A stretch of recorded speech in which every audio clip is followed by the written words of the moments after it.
Good morning students. तो आज अपन start करने वाले हैं chapter number 3, pair of linear equation in two variables. First और सेकंड चैप्टर अपन ने कंप्लीट कर लिए थे, आज अपन थर्ड चैप्टर देख रहे हैं। देखिए, लीनियर इक्वेशन का क्या मतलब होता है। लीनियर का मतलब होता है जहां पे जो वेरिएबल्स हैं उसकी पावर है 1। यहाँ पे देखिए x और y, ये दो जो वेरिएबल हैं इनकी पावर क्या है, 1 है, इसलिए ये कौन सी इक्वेशन है, ये लीनियर इक्वेशन है। इसके आगे लिखा हुआ है इन टू वेरिएबल्स। टू वेरिएबल्स का मतलब हो गया x और y, मतलब यहाँ पे दो वेरिएबल्स रहने वाले हैं। और लिखा हुआ है पेयर ऑफ लीनियर इक्वेशन, इसका मतलब यहाँ पे दो लीनियर इक्वेशन रहने वाली है। अब देखिए अपन को इस चैप्टर में क्या क्या चीजें कवर करनी है। देखिए, फर्स्ट जो चीज अपने को देखनी है वो है फ्रेमिंग लीनियर इक्वेशन की। लीनियर इक्वेशन को अपन कैसे फ्रेम करते हैं, कैसे एक इक्वेशन बनती है। सेकंड चीज अपने को देखना है कि सॉल्व कैसे करते हैं उन लीनियर इक्वेशंस को। तो लीनियर इक्वेशंस को सॉल्व करने के लिए अपने पास में दो मेथड होते हैं, एक होता है ग्राफिकल मेथड और दूसरा होता है एल्जेब्रिक मेथड। एल्जेब्रिक मेथड के अंदर फिर से तीन कैटेगरी आती है, एक आता है सब्स्टिट्यूशन मेथड, एलिमिनेशन मेथड और क्रॉस मल्टीप्लिकेशन मेथड। अपन तीनों ही मेथड से सॉल्व कर सकते हैं। जनरली क्वेश्चन में ऐसा लिखा नहीं आता है कि आपको इन तीनों में से कौन सा मेथड फॉलो करना है, आपको जो इजी लग रहा है उसे अपन फॉलो कर सकते हैं। तो चलिए अपन स्टार्ट करते हैं एक्सरसाइज 3.1 के। तो देखिए 3.1 एक्सरसाइज का फर्स्ट क्वेश्चन में क्या है, Aftab tales his daughter 7 years ago I was 7 times as old as you were then. Also 3 years from now I shall be 3 times as old as you will be. Represent this situation algebraically and graphically. तो देखिए अपन इसे कैसे solve करेंगे।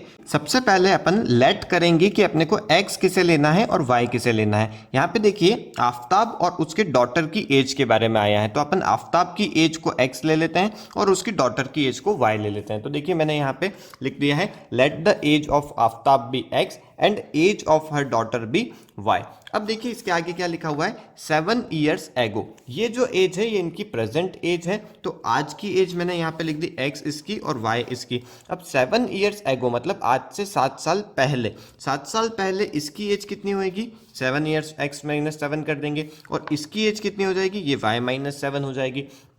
इसके बाद में देखिए क्या लिखा हुआ है, आई वॉज मतलब आफ्ताब वॉज, तो ये हो गया आफ्ताब और वॉज। अब यहाँ पे देखना है आपको कि जब भी is, was, will be, shall be जब भी लिखा आता है तो आपको इसकी जगह इक्वल्स टू लगाना है। तो यहाँ पे आई वॉज मतलब आफ्ताब वॉज और वॉज की जगह मैंने बताया आपको इक्वल्स टू लगाना है, तो यहाँ पे मैं इक्वल्स टू लगाऊंगा। इसके आगे जो भी लिखा होगा उसे आपको इक्वल्स टू के इस साइड में करना है। तो देखिए यहाँ पे लिखा है 7 टाइम्स। अब एक और चीज का ध्यान रखना है आपको कि जहां पे टाइम्स लिखा आ रहा है मतलब वहां पे आपको मल्टीप्लाई करना है। जहां पे मोर और लेस लिखा आता है तो वहां पे अपने को प्लस या फिर माइनस करना होता है। यहाँ पे टाइम्स है इसलिए आपको मल्टीप्लाई में करना पड़ेगा। तो आई वॉज मतलब आफ्ताब वॉज, वॉज की जगह मैंने इक्वल्स टू लगाया और 7 टाइम्स लिखा हुआ था तो आपको यहाँ पे मल्टीप्लाई करना पड़ेगा 7 से। तो आई होप आपको ये चीज समझ में आई होगी। इक्वेशन फ्रेम करना बहुत इंपॉर्टेंट है, इसलिए सबसे पहले फ्रेमिंग के रूल्स अपन समझ लेते हैं। देखिए was, will be, shall be, is, जब भी ये लिखा आता है तो अपने को इसकी जगह इक्वल्स टू लगाना होता है और उसके आगे जो भी गिवन है वो आपको इक्वल्स टू के आगे साइड में आपको उसे यूज लेना पड़ता है। जैसे मल्टीप्लाई करना है तो वहां पे टाइम्स लिखा आता है, प्लस करना है मतलब वहां पे मोर लिखा आता है और लेस करना मतलब वहां पे लेस लिखा हुआ आता है। तो चलिए इसके आगे इसको अपन थोड़ा सा सिंप्लीफाई कर लेते हैं। x minus 7 is equals to 7y minus 49 हो जाएगा। x और y को एक साइड ले लेते हैं, x minus 7y is equals to minus 49, उधर जाएगा तो प्लस में 7 हो जाएगा मतलब माइनस का 42 आ जाएगा। तो ये आपकी क्या हो जाएगी, ये फर्स्ट इक्वेशन हो जाएगी। इसके बाद में देखिए सेकेंड इक्वेशन में क्या लिखा हुआ है, 3 years from now। तो 3 years from now का मतलब हो गया कि आज से 3 साल बाद। तो देखिए आज अपनी एज कितनी है, x है आफ्ताब की और उसकी डॉटर की है y। अब 3 साल बाद कितनी हो जाएगी, तो इसमें 3 ऐड कर लेता हूं मैं और इसमें भी 3 ऐड कर लेता हूं। इसके बाद में देखिए क्या लिखा है, आई shall be. I shall be मतलब आफ्ताब शैल बी, तो शैल बी की जगह मैंने आपको बताया इक्वल्स टू लगाना है। देन आगे लिखा है 3 times as old as you will be। तो 3 टाइम्स आ गया मतलब आपको मल्टीप्लाई करना पड़ेगा। तो यहाँ पे आप क्या कर लोगे, इसे पूरे को 3 से मल्टीप्लाई कर लेंगे। इसे सॉल्व कर लेते हैं। देखिए x plus 3 is equals to 3y plus 9 हो जाएगा। x और यहाँ पे 3y इधर आ जाएगा तो -3y इज इक्वल्स टू यहाँ पे हो जाएगा 9 माइनस में हो जाएगा 3 तो हो जाएगा 6। तो ये आपकी सेकंड इक्वेशन हो जाएगी। तो देखिए क्वेश्चन में अपने को क्या बोला था, रिप्रेजेंट दिस सिचुएशन एल्जेब्रिकली। तो आपने एल्जेब्रिकली दोनों सिचुएशन को बना दिया, x और y के टर्म्स में आपने लिख दिया। इसके बाद में आपको इसे ग्राफिकली भी सॉल्व करना है। तो देखिए ग्राफिकली अपन कैसे सॉल्व करेंगे, देखिए 9th क्लास में भी आपने इक्वेशंस के ग्राफ बनाए थे, सेम उसी पैटर्न से अपने को ग्राफ बनाना है। पहले एक एक इक्वेशन लेंगे, पहले मैं ये फर्स्ट इक्वेशन ले रहा हूं, उसके बाद में मैं सेकंड इक्वेशन लूंगा। तो देखिए x minus 7y is equals to -42। इसका ग्राफ कैसे बनेगा, इसके लिए अपने को 2 पॉइंट्स निकालने पड़ेंगे। और पॉइंट्स कैसे निकलते हैं, देखिए अपन इस पैटर्न से एक बॉक्स बनाते थे जिसमें इधर x और इधर y लिखते थे। x की कोई भी वैल्यू पुट कर सकते थे, जैसे कि x में मैं यदि 0 पुट करता हूँ, यहाँ पे मैंने 0 पुट किया तो y की वैल्यू क्या निकल रही है। तो देखिए यहाँ पे जब मैं 0 पुट करूँगा तो ये 0 हो जाएगा, ये 7y उधर 7 डिवाइड में चला जाएगा तो इससे y की वैल्यू 6 आ जाएगी। तो इस पैटर्न से मैंने एक पॉइंट निकाला 0,6, ये कोऑर्डिनेट हो जाता है। फिर दूसरा अपन पॉइंट क्या निकाल सकते हैं, जैसे कि यहाँ पे और कोई वैल्यू ले लेते हैं, जैसे मैं x की जगह सपोज 14 ले रहा हूं तो यहाँ पे मैं 14 लिख देता हूं। तो उससे मेरी y की वैल्यू क्या निकलेगी, यहाँ मैंने यहाँ पे 14 -7y is equals to -42, -7y is equals to -42 और ये उधर जाएगा तो -14 और हो जाएगा, -7y इज इक्वल्स टू इन दोनों को प्लस करेंगे -56, इससे y इज इक्वल्स टू मेरा 8 निकल जाएगा। तो यहाँ पे मैं क्या कर लेता हूँ 8 आ जाता। तो इससे मेरे दो कोऑर्डिनेट्स क्या निकल गए, 0,6 एक कोऑर्डिनेट हो गया और दूसरा कोऑर्डिनेट हो गया 14,8। तो ये मेरे जो कोऑर्डिनेट्स हैं ये इस इक्वेशंस के कोऑर्डिनेट है। तो इससे मैं ग्राफ बना सकता हूँ। देखिए यहाँ पे मैं ग्राफ बना लेता हूँ इसका।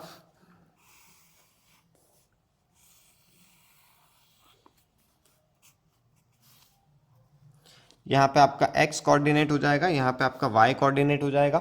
x डैश इधर लिखते हैं अपन और x y डैश अपन इधर लिखते हैं। अब यहाँ पे अपने को देखिए कैसा कैसे जाना है, x के अंदर 14 तक जाना है तो अपन क्या कर सकते हैं, दो दो का गैप ले सकते हैं। तो यहाँ पे मैंने 2 4 6 8 10 12 14 इस पैटर्न से कर लिया और ऊपर साइड में भी मैं दो दो का गैप से कर रहा हूँ। तो यहाँ पे देखिए ये मेरा हो जाएगा 2 4 6 8 10 इस पैटर्न से। तो यहाँ पे मैं लिख देता हूँ 2 4 6 8 10 12 14। आप इसे 1 1 का गैप से भी कर सकते हैं, बट 1 1 के गैप में थोड़ा सा ये बड़ा होना चाहिए। तो यहाँ पे मैंने 2 2 का गैप कर लिया है। यहाँ पे भी मैं 2 4 6 8 10 इस पैटर्न से मैं लिख देता हूँ। अब देखिए यहाँ पे एक और चीज़ का ध्यान रखना है कि यहाँ पे आप 2 4 6 यहाँ पे 2 का आप बना सकते हैं और ऊपर साइड में आप भले ही चाहें तो 1 1 का 1 2 3 4 इस पैटर्न से रख सकते हैं। मतलब यहाँ पे आपका जो स्केल है वो चेंज हो सकता है और यहाँ पे आपका जो स्केल है वो चेंज हो सकता है। अब अपन क्या करते हैं, ये जो कोऑर्डिनेट्स आए हैं अपने 0,6 और 14,8 इसे अपन मार्क करते हैं। तो देखिए x के अंदर 0 मतलब x में मुझे ना इधर जाना है ना इधर जाना है, x में 0 और y के अंदर 6 मतलब ये मेरा एक कोऑर्डिनेट हो जाएगा, इसे मैं पॉइंट कर लेता हूँ। और दूसरा देखिए यहाँ पे लिखा हुआ है 14,8। अब 14 किधर है, x के अंदर 14 यहाँ पे है और y के अंदर 8 किधर है, ये यहाँ पे आ जाएगा अपना। तो इस पैटर्न से अपना जो ग्राफ है वो ये ऐसा कुछ बन जाएगा। इसे आप स्केल से कर सकते हैं, आपकी एकदम स्ट्रेट लाइन आ जाएगी। लीनियर इक्वेशन का मतलब ही ये होता है कि यहाँ पे स्ट्रेट लाइन बनती है हमेशा। तो ये अपन ने क्या किया है, ये अपन ने एक इक्वेशन का ग्राफ बनाया है। ऐसे ही अपन एक और इक्वेशन के कोऑर्डिनेट्स निकाल लेते हैं और उससे अपन ग्राफ बनाते हैं। तो देखिए सेकंड इक्वेशन क्या है अपनी, ये है x minus 3y equals to 6। तो यहाँ पे मैं लिख देता हूँ x minus 3y is equals to 6 और यहाँ से मैं एक और बॉक्स बनाता हूँ x और y का। अब आप इसमें पॉइंट्स ले सकते हैं। देखिए मैं x के अंदर यदि 0 लेता हूं तो y के अंदर कितनी वैल्यू निकलती है, y के अंदर -2 निकल जाएगी। और यदि मैं y के अंदर 0 लेता हूं तो x की वैल्यू 6 निकल जाएगी। ध्यान ये रखना है आपको कि आप दोनों की वैल्यू एक साथ नहीं ले सकते, या तो आप x की लेंगे, x की जब लेंगे तो y का कोऑर्डिनेट निकलेगा और y का जब अपन वैल्यू लेंगे तो x का कोऑर्डिनेट निकलेगा। दोनों की वैल्यू अपन एज्यूम नहीं कर सकते हैं। तो यहाँ पे अपने पास में दो कोऑर्डिनेट्स निकल गए, एक निकल गया 0,-2 और दूसरा कोऑर्डिनेट निकल गया 6,0। तो इसे भी अपन क्या कर लेते हैं, इसी ग्राफ के अंदर पुट कर लेते हैं वैल्यूज। तो एक है 0,-2। तो इसका मतलब x में मुझे यहाँ पे ही रहना है 0 पे, और y के अंदर मुझे -2 पे जाना है। तो -2 का मतलब ये नीचे साइड में आ जाएगा, तो एक पॉइंट मेरा बन जाएगा यहाँ पे 0, -2। और दूसरा पॉइंट देखिए यहाँ पे लिखा हुआ है 6, 0। तो x में मुझे 6 पे जाना है और y के अंदर 0 पे जाना है। तो ये मेरा दूसरा पॉइंट हो जाएगा इस पैटर्न से यहाँ पे। अब इसको अपन क्या कर लेंगे, इनको अपन ज्वाइन कर लेंगे। जहाँ पे भी ये जो लाइन्स हैं ये मीट होएगी वो आपके फाइनल आंसर आ जाएंगे। आंसर आने का क्या मतलब है कि यहाँ पे अपने को x और y की वैल्यू पता पड़ जाएगी। जहाँ पे भी ये मीट हो रहा है वहाँ पे x की जो भी वैल्यू आती है वो आपका आफ्ताब की एज हो जाएगी, और आगे जाके जहाँ पे ये मीट होंगे वहाँ पे y की जो वैल्यू आएगी वो आपकी क्या हो जाएगी, वो उसकी डॉटर की एज हो जाएगी। तो आई होप आपको ये क्वेश्चन समझ में आया होगा। यहाँ पे जो अपना ग्राफ है ये मीट नहीं हो रहा है क्योंकि अपन ने जो स्केल है वो बहुत छोटा ले लिया है। सेकंड क्वेश्चन अपन देखते हैं। सेकंड क्वेश्चन में अपने को और बेटर समझ में आ जाएगा। चलिए देखते हैं क्वेश्चन नंबर सेकंड। देखिए क्या लिखा हुआ है, the coach of a cricket team buys 3 bats and 6 balls for ₹3,900। Later she buys another bat and 3 more balls of the same kind for ₹1,300। represent this situation algebraically and geometrically। तो देखिए यहाँ पे अपने को बैट और ball दे रखे हैं, तो उससे ही अपन को x और y लेना पड़ेगा कि कितने रुपए का बैट है और कितने रुपए के बॉल है। तो अपन क्या कर देते हैं, यहाँ पे लिखते हैं let the cost of bat be x, let the cost of bat be x and cost of ball be y। अब अपन ने एक बैट की कॉस्ट को x ले लिया है और एक बॉल की कॉस्ट को y ले लिया है। अब यहाँ पे देखिए अपने को गिवन है कि 3 बैट और 6 बॉल अपन ने टोटल 3,900 रुपीज़ में खरीदे हैं। तो एक बैट यदि x रुपये का है तो 3 बैट कितने में हो जाएंगे, ये 3x में हो जाएंगे। तो यहाँ पे मैं लिख देता हूँ 3x, और 6 बॉल्स कितने की हो जाएगी, 6y की हो जाएगी। इज इक्वल्स टू टोटल अपने को कितने रुपए देने पड़े, 3,900। तो ये आपकी फर्स्ट इक्वेशन हो गई। सेकंड इक्वेशन में देखिए यहाँ पे बोला है कि she buys another bat. Another bat का मतलब एक बैट और खरीदा है, और 3 मोर बॉल्स मतलब 3 बॉल्स और खरीदी है। तो इसका मतलब एक बैट की x हो गई और 3 बॉल की 3y हो गई, और टोटल उसने कितने रुपए दिए हैं, इसके 1,300 रुपीज़ दिए हैं। तो ये अपनी दो इक्वेशन बन गई।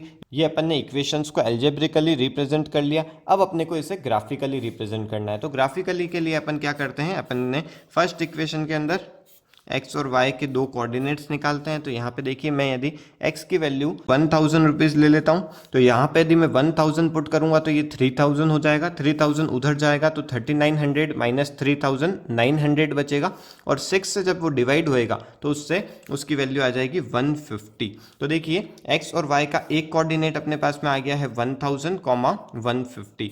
सेकेंड कोऑर्डिनेट क्या हो जाएगा, यहाँ पे अपन और कोई वैल्यू ले लेते हैं। सपोज अपन ने y की वैल्यू 0 ले ली, तो y को अपन 0 करते हैं तो x की वैल्यू कितनी हो जाएगी, 1,300 हो जाएगी। तो यहाँ से दूसरा कोऑर्डिनेट मेरे पास निकल गया 1,300, 0। तो ये अपने जो कोऑर्डिनेट्स हैं इसे अपन ग्राफ के अंदर रिप्रेजेंट कर देते हैं। देखिए क्या ग्राफ बन जाएगा अपने पास में। यहाँ पे मैं इसका ग्राफ बना रहा हूँ।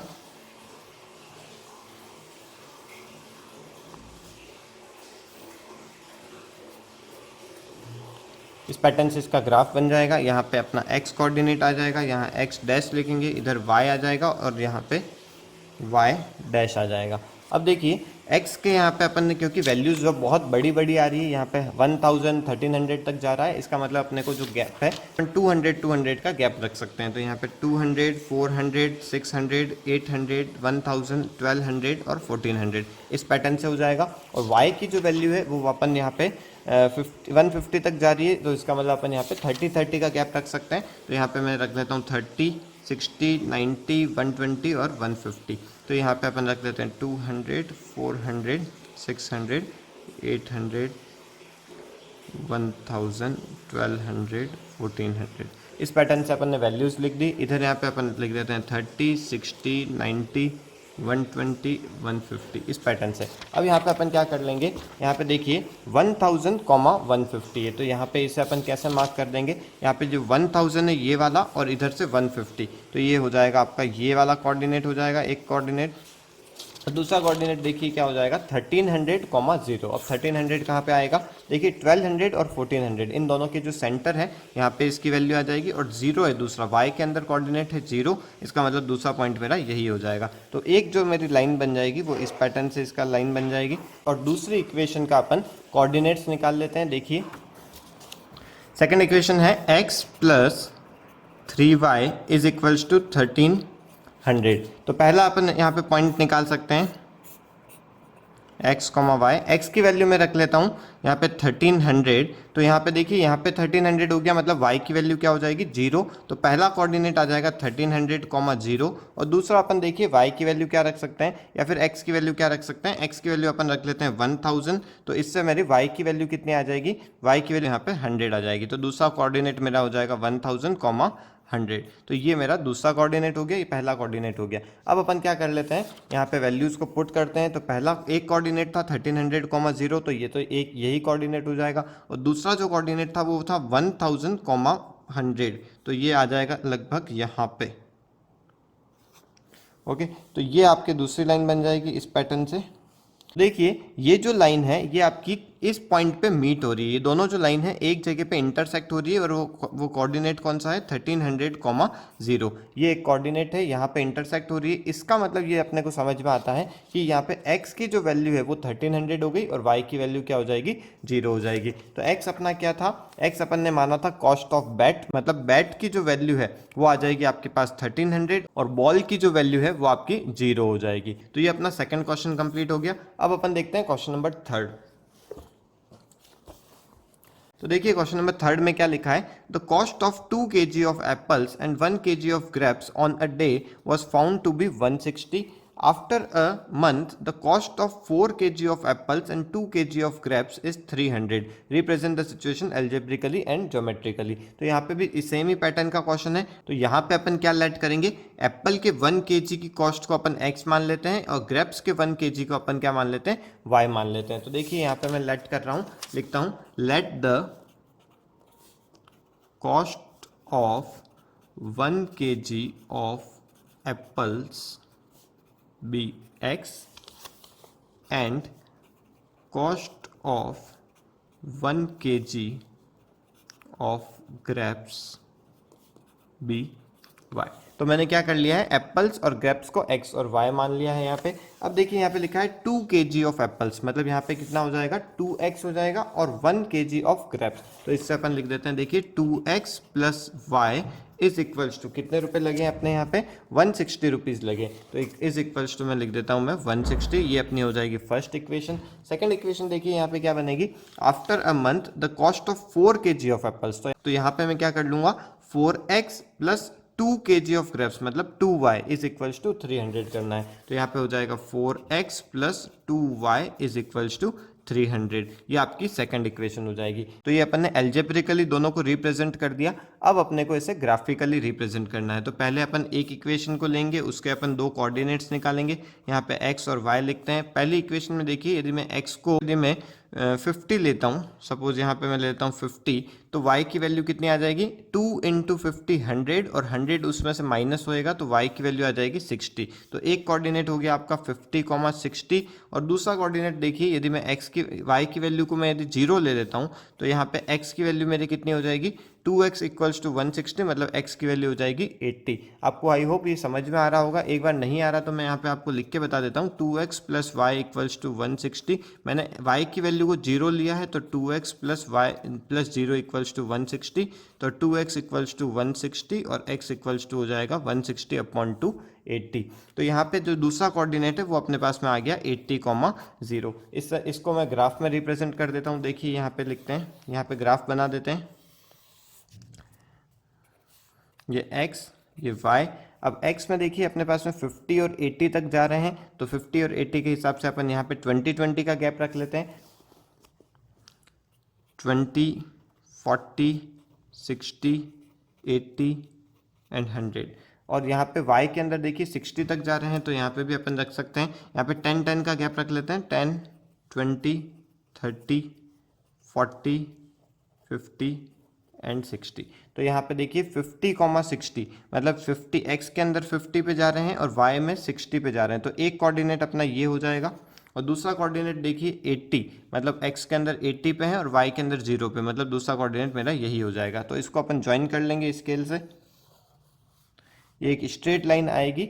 और इसके बाद में अपन करते हैं सेकंड इक्वेशन को सॉल्व। सेकंड इक्वेशन से अपन और दो कोऑर्डिनेट्स निकालते हैं। तो देखिए यहाँ पे 4x plus 2y is equals to 300 given है। मैं इसे यहाँ पे सॉल्व कर रहा हूँ। देखिए 4x plus 2y is equals to 300 x y। अब यहाँ पे देखिए x की वैल्यू मैं ले लेता हूँ, यहाँ पे 50 ले लेते हैं। तो x की वैल्यू जब मैंने 50 ली तो 4 इंटू 50 हो जाएगा 200, 200 उसमें से माइनस होएगा तो यहाँ पे 100 बचेगा, तो y की वैल्यू भी आ जाएगी 50। सेकंड कोऑर्डिनेट के अंदर अपन ले लेते हैं एक y की वैल्यू 0 ले लेते हैं। तो y की वैल्यू जब मैंने 0 ली तो 4x इक्वल्स टू 300, इससे x की वैल्यू 75 आ जाएगी। तो जो पॉइंट्स होंगे वो क्या हो जाएंगे, एक तो हो जाएगा 50, 50। ध्यान ये रखना है आपको कि अपने ये मिस्टेक ना हो जाए कि अपन 50, 75 लिख दें, क्योंकि ये दोनों x के कोऑर्डिनेट है। अपना जो कोऑर्डिनेट हमेशा बनता है x, y की फॉर्म में। तो x अपना 50 है और इसके नीचे y लिखा हुआ है, मतलब 50, ये दूसरा पॉइंट हो जाएगा। तो एक ये कोऑर्डिनेट हो गया। दूसरा कोऑर्डिनेट आपका 75, 0 का हो जाएगा, मतलब आपको ऊपर नीचे देखना है, इस साइड ऐसे नहीं देखना है। तो दो कोऑर्डिनेट्स को अपन ग्राफ के अंदर रिप्रेजेंट कर देते हैं। देखिए 50, 50, तो x के अंदर देखिए 50 आएगा इस जगह पे और y के अंदर 50 आएगा इस जगह पे। तो अपन ये एक कोऑर्डिनेट हो जाएगा आपका।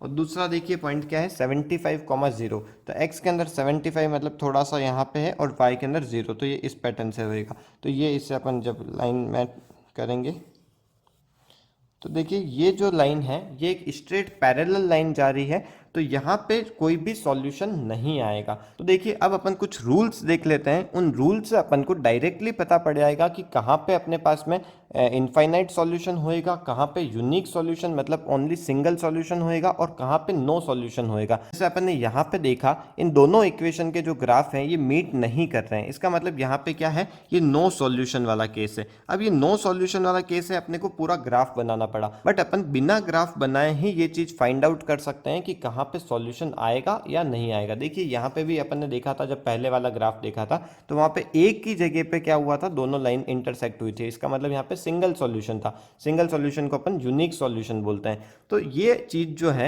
ये अपन बिना ग्राफ बनाए कैसे फाइंड आउट कर सकते हैं, तो ये अपन सीखते हैं। चलिए देखते हैं। तो देखिए कोई भी जो इक्वेशन होती है वो इस पैटर्न में होती है, जैसे ax plus B Y plus C is equals to 0। ये एक इक्वेशन की बेसिक फॉर्म होती है। अब क्योंकि यहाँ पे दो इक्वेशन होने वाली है तो मैं यहाँ पे कर देता हूँ कि a1 कर देता हूँ, यहाँ पे इसे b1 कर देता हूँ और इसे यहाँ पे मैं c1 कर देता हूँ। और जो दूसरी इक्वेशन होगी उसे मैं यहाँ पे कर देता हूँ a2x plus b2y plus c2 is equals to 0। तो मैंने यहाँ पे दो इक्वेशन लिख दिए। अब अपने को ये फाइंड आउट करना है कि बिना देखे उन इक्वेशंस को, बिना सॉल्व करे उन इक्वेशंस को अपन को कैसे पता पड़ेगा कि वहाँ पे कितने सॉल्यूशन है, कितनी जगह पे वो ग्राफ इंटरसेक्ट करेगा या फिर वो ग्राफ इंटरसेक्ट ही नहीं करेगा या फिर वो एक के ऊपर एक ग्राफ आएगा। तो देखिए क्या रूल्स हैं। अपन यहाँ पे देखेंगे जब a1 upon a2 is not equals to b1 upon b2 होएगा, तब क्या होएगा, यहाँ पे अपने पास में यूनिक सॉल्यूशन मिलेंगे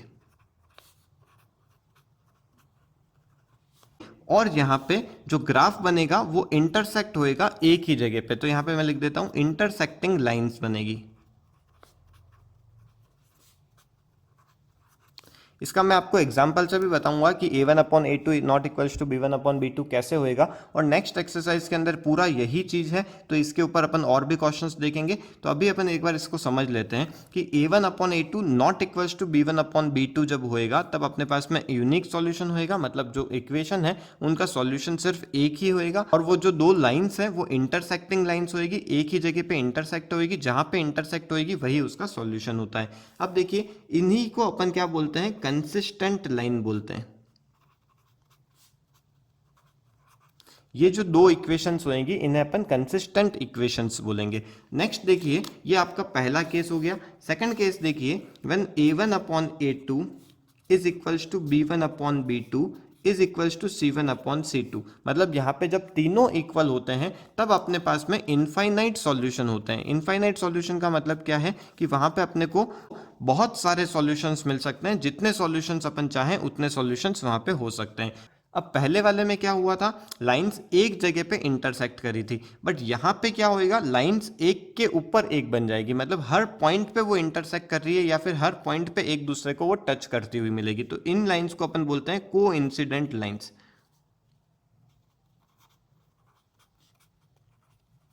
और ये भी जो होते हैं ये कंसिस्टेंट सॉल्यूशंस होते हैं, कंसिस्टेंट इक्वेशन बोल सकते हैं अपन इसको, कंसिस्टेंट इक्वेशन।